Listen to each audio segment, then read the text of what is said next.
The following is a Comfortably Zoned Radio Network production. We are back. St. Louis Cardinal Baseball. I'm Ralph Tyko with the Comfortably Zoned Radio Network, and the co-hosts of the show are here, Al Blumkin and Gene Hutmaker. Gentlemen, how are you? Okay. I'm still looking for global warming. Yeah. Oh, there's no climate change whatsoever. We were talking off air a little bit. What temperature, Al, were you referring to that's going to drop another 20 degrees? Yeah, well, it hit 61 today. It dropped the last. It's supposed to drop into the 30s tonight and get to about 48 tomorrow with the obligatory wind after a front comes through. Right. The wind has exacerbated. Yeah, the wind has exacerbated the temperatures here, recently. Okay. Gene, your temperature is about the same. Central New Jersey. Yeah, pretty much. You guys have suffered all winter. Do they have a sort of a long-term prognosis as to when it's going to really be spring? Supposedly it's supposed to warm up toward the end of this week, but I look at it with a lot of skepticism. We'll see what happens. Okay. It's supposed to hit 57 on Thursday, and it's supposed to be the end of this for a while, but we'll see. Yeah. Sorry you're going through it, guys.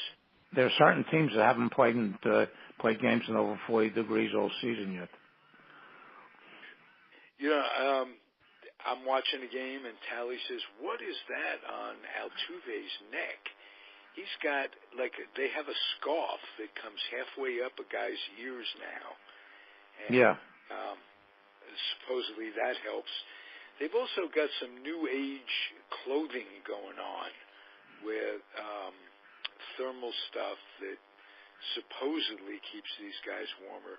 Yeah, well, MLB was showing a game in Denver today, this afternoon. It was 38 degrees, and one of the fans showed up, was sitting there in the full, football gear. Well, didn't they used to begin April 15th? Yeah, I know, yeah, but that's a long time ago. Yeah, I was going to say, back in the days when it wasn't as bad, as a kid growing up, I never remember it being that bad. Oh, yeah. Yeah. It didn't end in November back then either. Right. And they had their share of rainouts early on. I remember going to a lot of Yankee games that it was questionable. Are they going to get it in? This, that, and the other thing on opening day. It's never going to be perfect in the Northeast, but you would think that the schedule makers, we talked on another show about this, Alan, they changed it way back when, in the 80s. After the snows of 82, they changed it in 83. Nothing happened in 83. 84 went back to what it was before. Right. And stayed that way, too. Yeah. I remember when George Steinbrenner, Gene probably remembers this, was talking about moving the Giants out to the Yankees out to the Meadowlands. Yeah, he was in a crime-ridden area. Yeah, and basically, I said to people, I said, who the hell is going to go to the Meadowlands in late April or early May and sit through a 40-degree game, a night game in that area? Mm-hmm. Well, fortunately, that didn't come to pass. Yeah. There was talk in the late 50s about getting a team in that area in northern Jersey. Well, it didn't last long, but there was strong talk around the area and growing up in this area that they were going to put a team in northern Jersey. Whoa, interesting. I wonder what the Mets and the Yankees would have said about that. No, that was even before the Mets. It was in the 50s. Oh, 58 or something. They were talking about having maybe they were talking about doing it once the Giants and Dodgers left. But there was talk of a team. Don't remember hearing that. We were all 12 years old by Once the Mets and Dodgers left, there was all kinds of talk about, to get a National League team. And quickly came in the Continental League, talk of the Continental League, with an old Cardinal executive and a Dodger executive, Branch Rickey.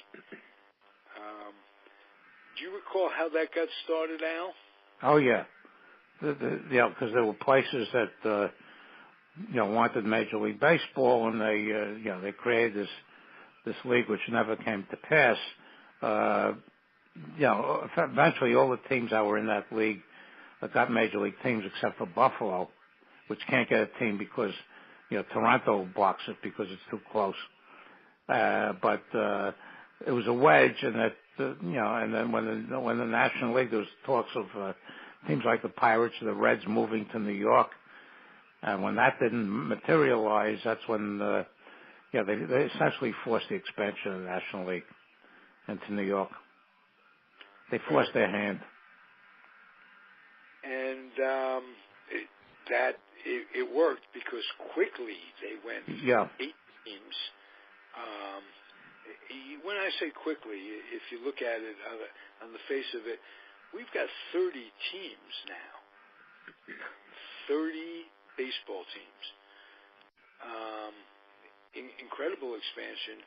Who knew back then that it would go so quickly? And they're talking now about the possibility of going to Mexico, going to Europe. No, that's not going to happen. The next two expansions will go. One of them will definitely go to Montreal.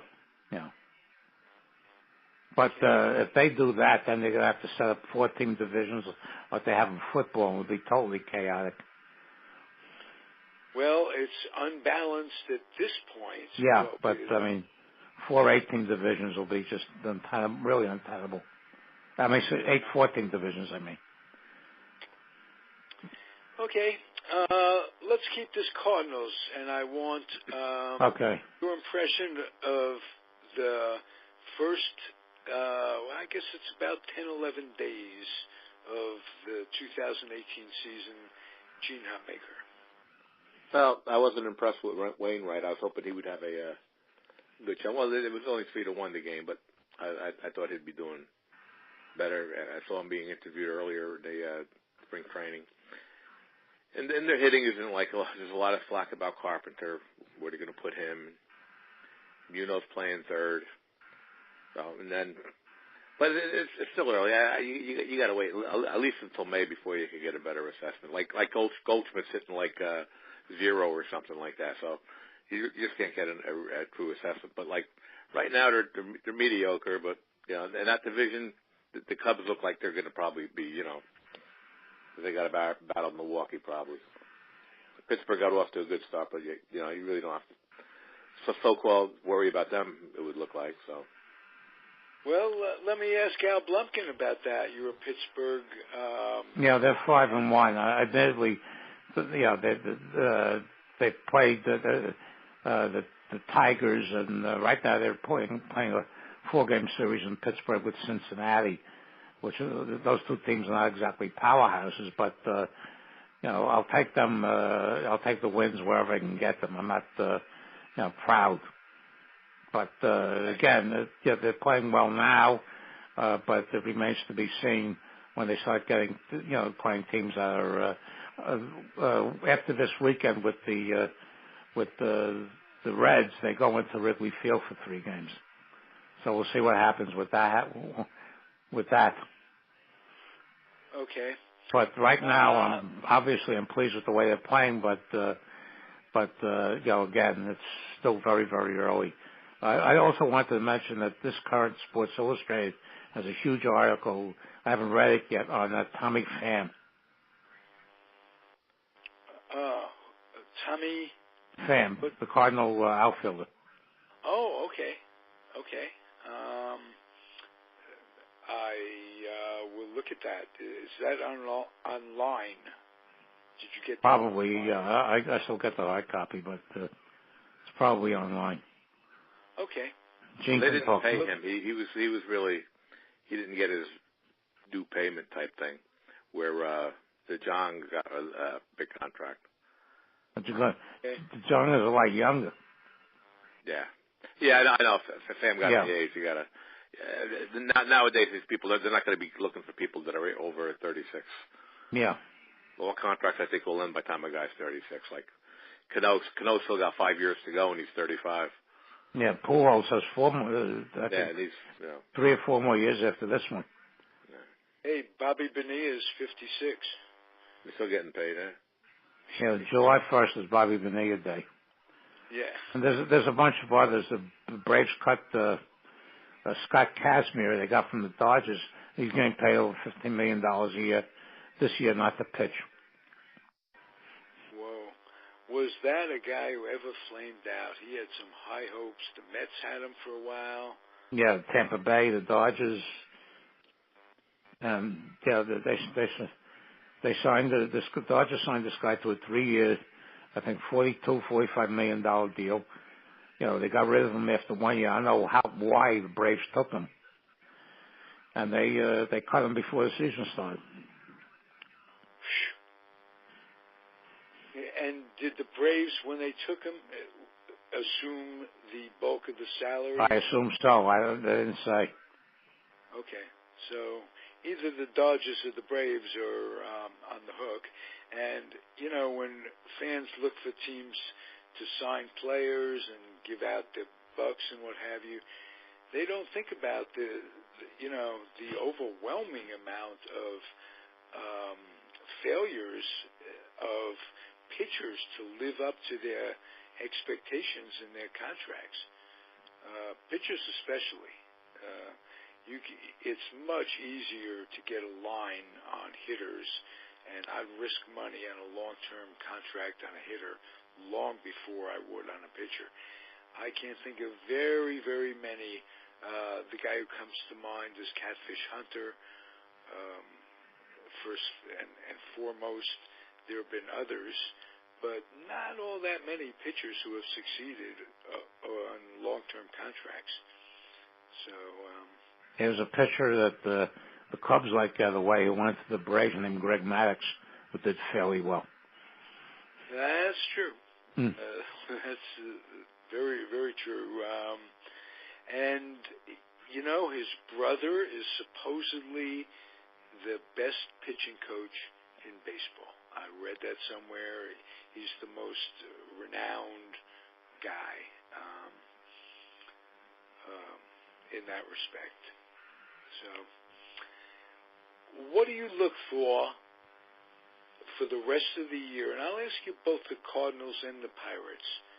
If you had to have a number, I do this on the Met and the Yankee show, an over and under. What would that number be? Start with you with the Pirates, Al. Okay, well, I did the last program with Dave Finoli and Bill Ranier 2 weeks ago. They both, they both predicted 84. Okay. And I thought that was very overly optimistic, but the way these young pitchers seem to be pitching right now, and I think their offense is fairly decent, that may be realistic. With me, the way, you're following the Pirates for all these years, anything over 82 is gravy to me. Yeah, at this point, if you fit. The winning season, there haven't been that many of them the last 25 years. I mean, 3, So anything over 81 is, to me, is a good season. Absolutely. Now, I'll ask you the same exact question about the Cardinals, Gene Hutmaker. Well, I think that 87 would be could be reachable. Of course, it depends on their young arms. I think they got a pretty good lineup, and now they got the closer who's not there yet, Holland. So I think they can get 87, probably possibly get the wild card. Now, what happened with Trevor? Leon the safe situations. Is he doing okay? Well, they really blew the game the other day when back-to-back homers there with Milwaukee. They were winning and back-to-back homers and with Leon. Oh, off him. Wow. May I ask you how long it will be until Holland is called up? I don't know. They sent him down. I don't know when they're going to be. It depends how he does there. If he does well, they'll call him up a lot fairly quick, and sort of the people are watching. Well, I think it's a matter of getting in shape and what have you. Yeah. Is there some, maybe a couple of weeks, I would guess. As long as he's healthy. Jane, what happened to Rosenthal? I don't even know where he's at. I don't think he's with the Cardinals.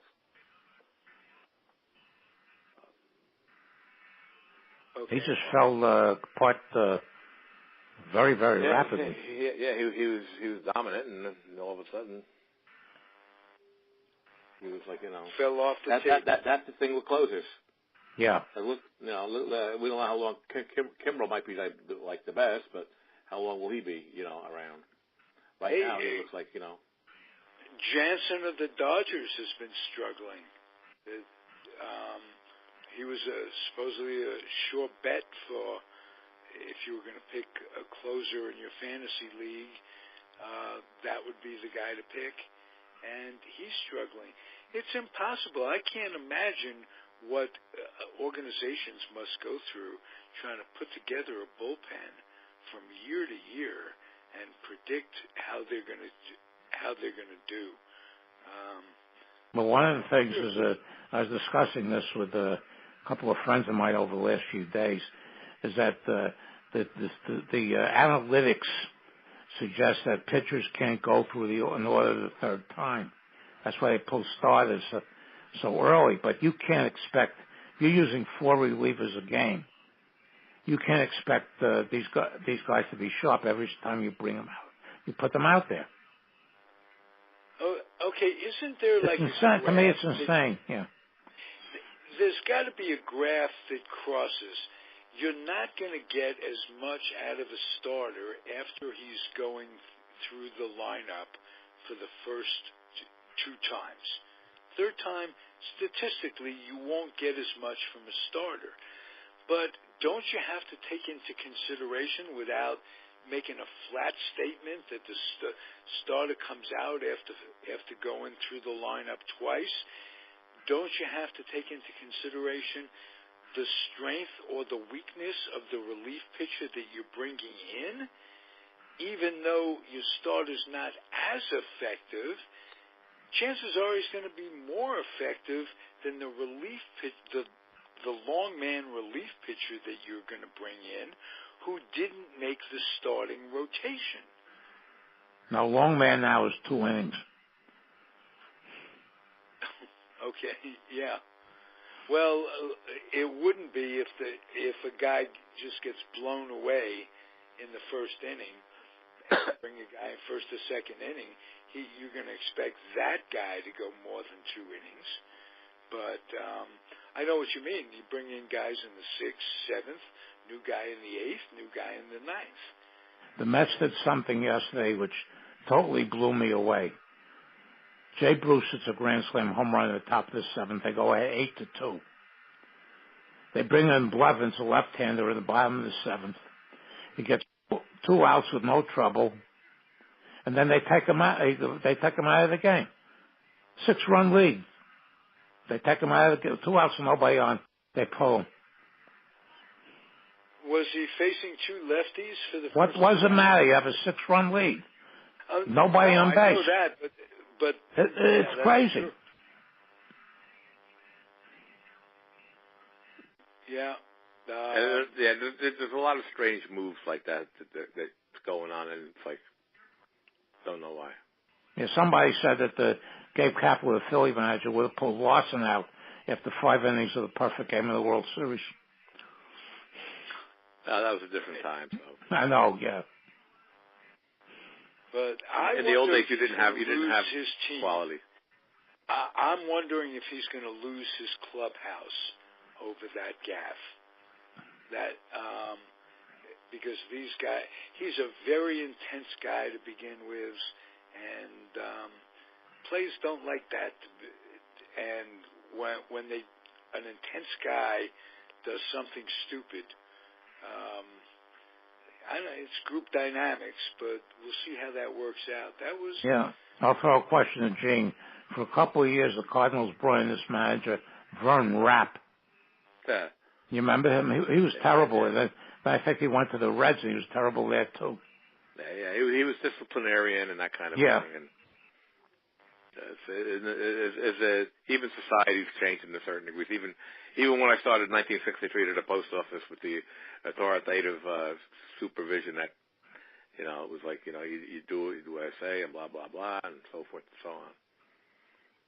Well, they had Howsam was pretty tough too. When they got Bob Howsam as the Cardinals, he wanted the uniform straight and this, that, and the other thing.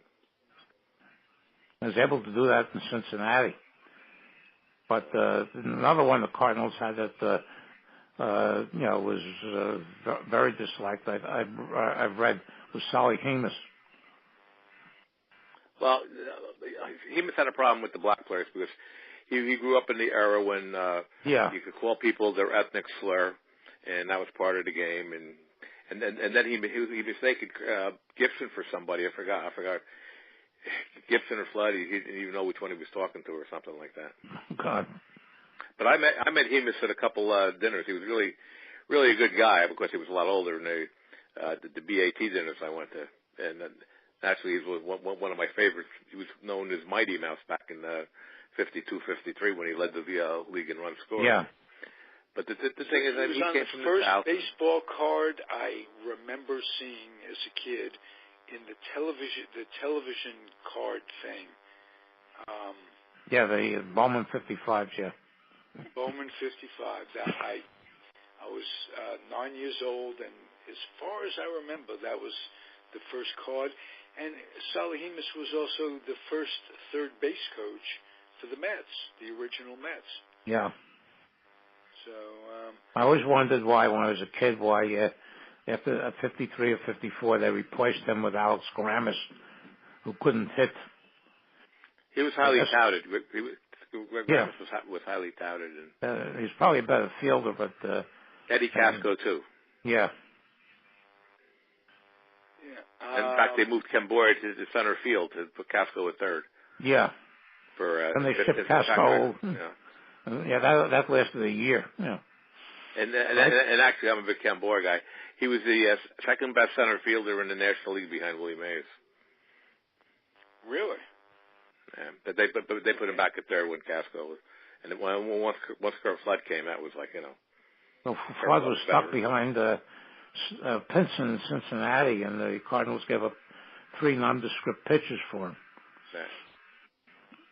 Well, let me give you guys a bit of trivia. I live out in Alameda, California, right across the moat from, as I refer to it, from Oakland. And in Oakland, there's a high school called McClymonds.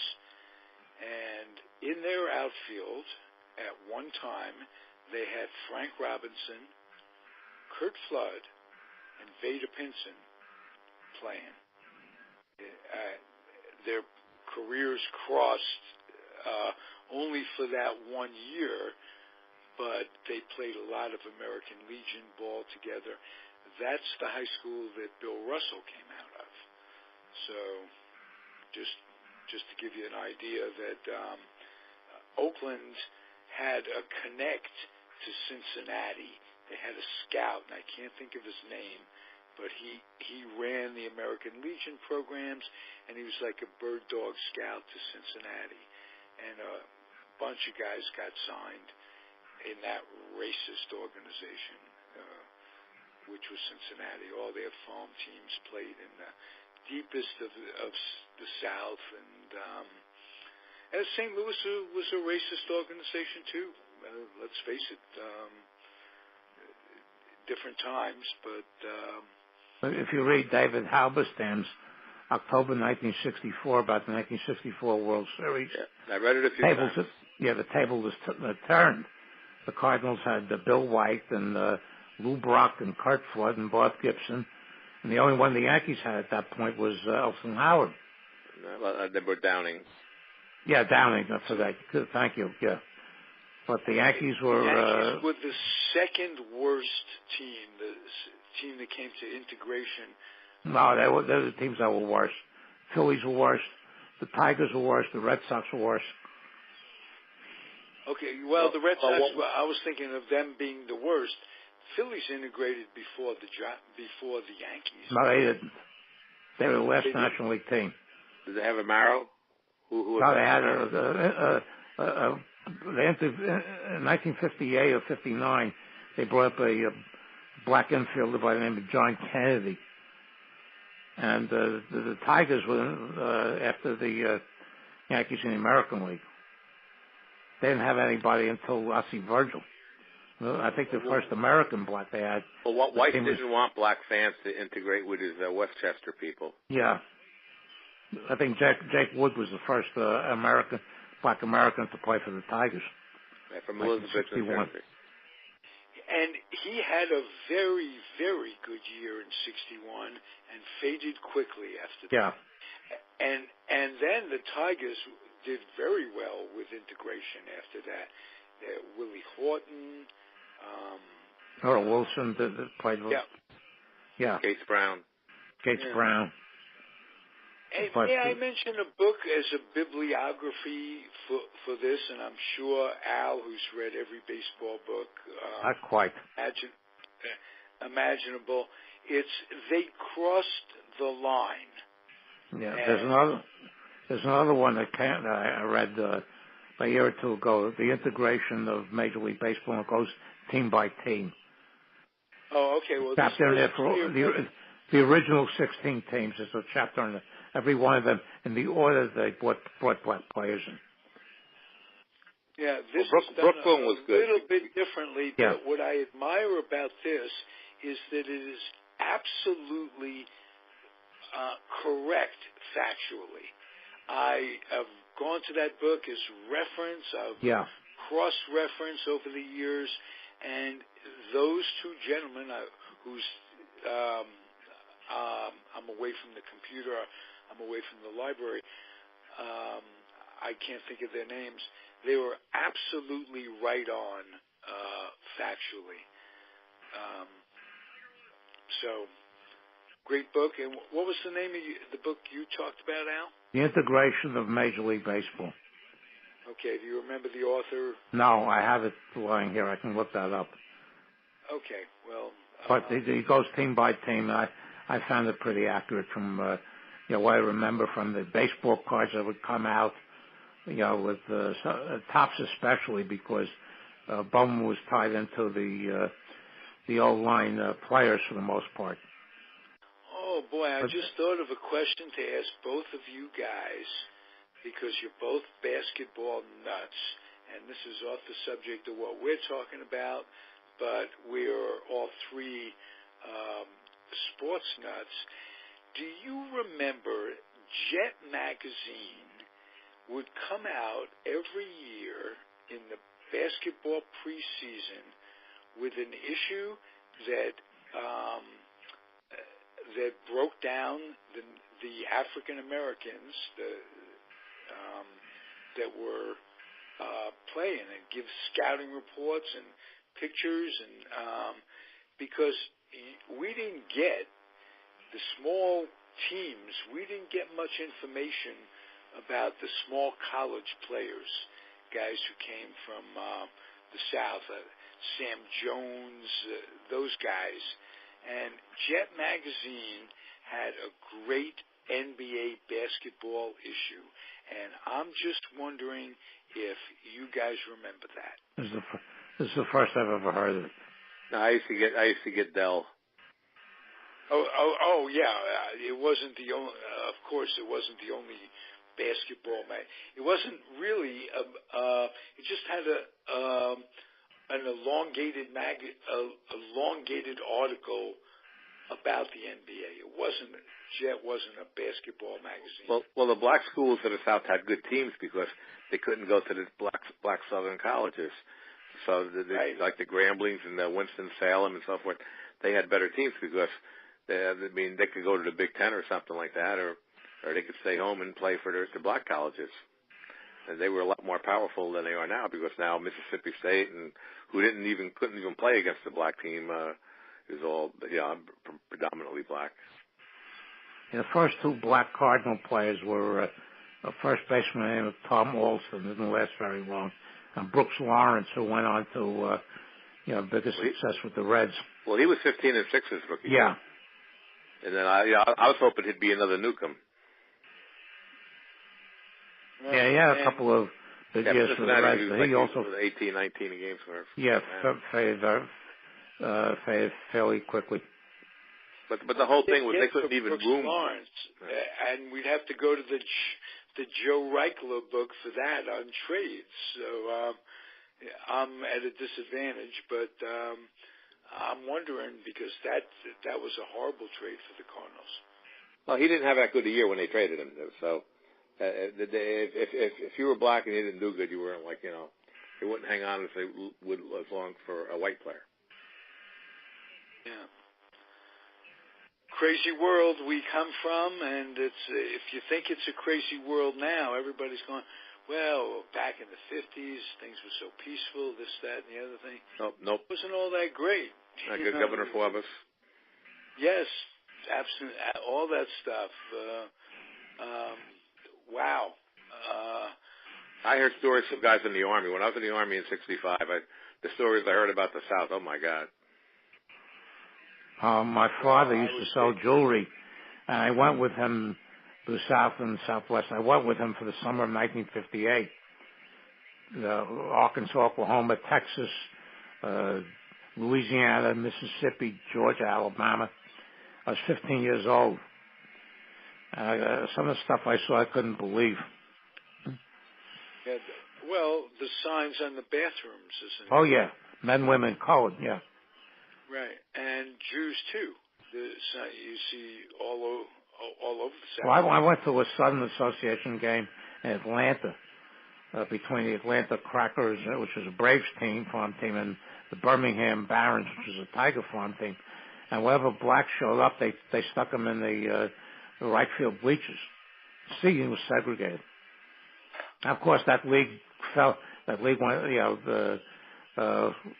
apart after 1961 because you had laws on the books in certain states, apartheid laws that wouldn't allow blacks and whites playing in the same athletic contest.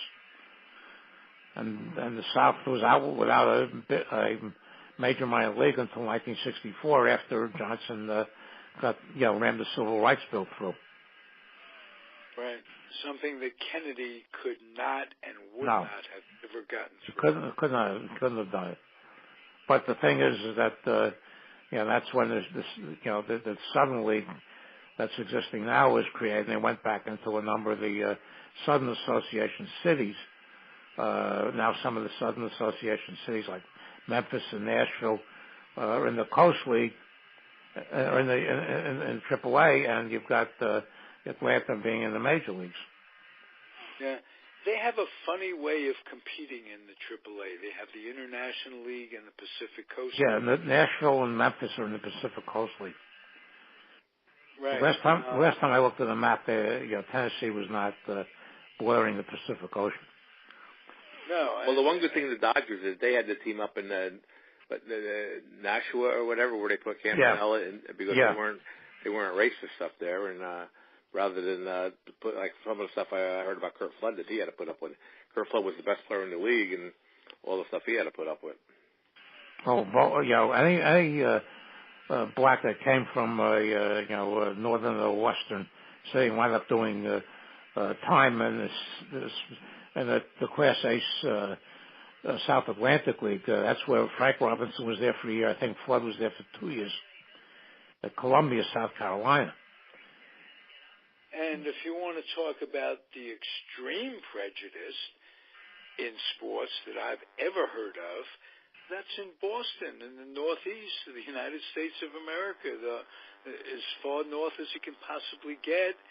And what they did to Bill Russell and his family was absolutely criminal. This country. Yeah, they staged phony tryout for Jackie Robinson. Yeah. A year or two before the Dodgers signed him. I think they tried banks and Hayes too. And the whole Red Sox organization with Yorkie and Joe Cronin and Eddie Collins was totally racist. Yep. And what Yorkie is doing with the plaque in Cooperstown has always been beyond me. Basically they were all but kind of racist. 15 of the 16 teams said Robinson. No, Dodgers were the only ones. So Yorkie was more pronounced, but they were all racist. Yeah, but again, there were certain teams like after the Dodgers, you had the Giants integrating and the Indians integrating. And White Sox, the Browns, and the Braves, the Braves got bought Sam Jethro from the Dodger farm system for about $150,000. Ricky suckered them into that one. Well, in the tone of your voice, Gene, the way you say, well, basically they were all that. That was a sign of the times. But there were two guys in particular, Branch Rickey and Bill Veeck, that transcended the times they lived in. Yeah. So, but overall, and Bill Veeck tried to get the Phillies in '43. But if it could have been done with them, there were others that could have and naturally should have made an attempt to transcend those times. Is what I'm saying. Well, they had it. They considered their fan base along with the. That was another consideration, and that's the way it was. And not that it was right or anything, but that's the way it was. There's also a lot of the major league teams would rent the ballpark out to the Negro League teams when they were on the road. Oh, and, Washington is notorious for that. Right. Griffith could have stopped the Senators, who were usually pretty bad, with Josh Gibson and Buck Leonard and some of the others, but refused to do it because he was making too much money from what they were paying. The Homestead Grays were paying him in rent. And here's a bibliography from our fellow podcaster, Uncomfortably Zoned. David Hubler wrote a wonderful book on the Nats. He entitled it "The Nats and the Grays." The Washington Senators had been the Nats back then, and they were. He wrote a book, and the Grays had Josh Gibson, and when Buck Leonard, they had several of them. Yeah, several stars. So you guys are right. The times are changing, and sometimes the more they change, the more they stay the same. Well, now you've got the second country to the United States for baseball players in the major leagues right now is the Dominican Republic. Mm-hmm. Don't Venezuela have a bunch too? Yeah, not as much as the Dominican. Yeah. Well, they had that one town. They had seven. Yeah, San Pedro de Macorís. Yeah, they all, for the size of their population, I mean, it's incredible what they have. And they were saying, well, why don't they have a great on-base averages? The saying was because you can't walk off the island. Yeah. Right. You got to swing that bat. You got to get some attention going. And Washington was known for them getting the Cuban players. Oh, absolutely. Camilo Pascual and Ramos. They had pitchers before that they got. Valdivia also. Yeah, Correa Marrero and Sandy Conce. A lot of them, they traded some of them off. Yeah, you didn't have to pay them much because just to give them anything. Well, even now, there's a different pay scale coming in. What with the draft being the draft, and there's well, they're not subject to the draft, right? And they're not. But yeah. There's something going on where they're falling into a position of making more bucks coming in. Puig did pretty well. Some of these other Cubans in recent years that came off. The Red Sox wasted $75 million on some Cuban who couldn't play. Right. A year or two ago, yeah. So it all comes back to you could throw money out there, but you better throw it in the right direction because there's no guarantee that just spending, which reminds me of how much money Steinbrenner spent initially and didn't win until he was suspended. Gene, am I right about that? Right. The baseball people ran the operation. I think the Yankees might have won 3 or 4 more World Series if he didn't interfere. When he told Lou Piniella, I just won you the World Series, I got you Steve Trout.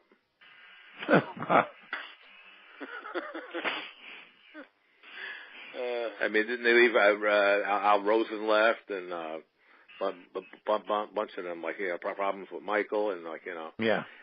I mean, some people just don't like yes men. Don't like no men. They just want yes men. Yes. Yes, sir. I mean, even our president. If you don't agree with you, you're gone. Me, I like people to tell me if I'm wrong, I'm wrong. You know what I mean?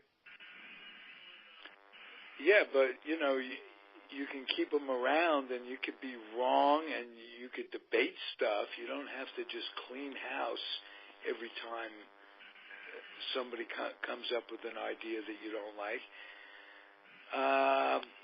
Everybody has their own persona. Casey Stengel said that the secret to management is keeping the 5 players who hate you away from the 5 players that are undecided. Right. He's right. Yeah. Did you have a coaching time in your coaching career, Gene? You coached a lot of high school ball. Did you have a time related to how you treated your kids, with your own children playing? Was that an issue with other parents or other kids on your team, though? People knew my sons were real good, so there was never an issue there. But the thing was, when I coached the high school team during the summer, the high school summer, I told the guys, you're going to play at least half the game. I go, nobody's going to drive to a game and not play. That kind of thing. Okay. I was interested in, I wanted to win, but I wanted to make sure, and I won most of the time too. So, but the thing was, I told kids, look, you're gonna play at least half the game. Okay.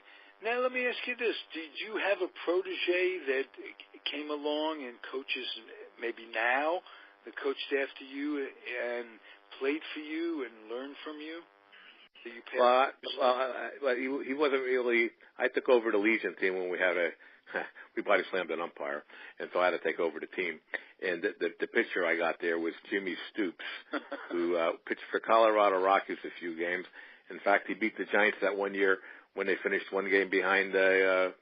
Piazza hit the home runs that one year, and the Giants didn't win it.